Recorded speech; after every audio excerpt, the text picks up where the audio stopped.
Hey friends, if you wish to completely disable a laptop keyboard on your Windows computer, then please watch this video.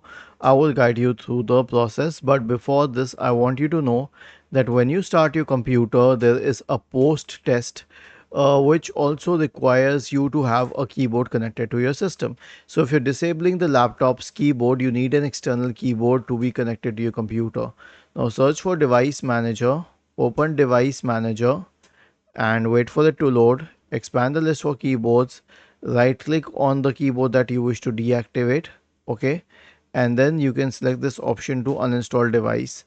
When you restart the computer, if an external device is not connected, it will reinstall the drivers for the keyboard. So you will need an external keyboard anyway. Was this helpful? If yes, then please subscribe to the channel. If not, then let us know in the comment section of the video on how we could help you further. Thank you for watching this video and have a nice day.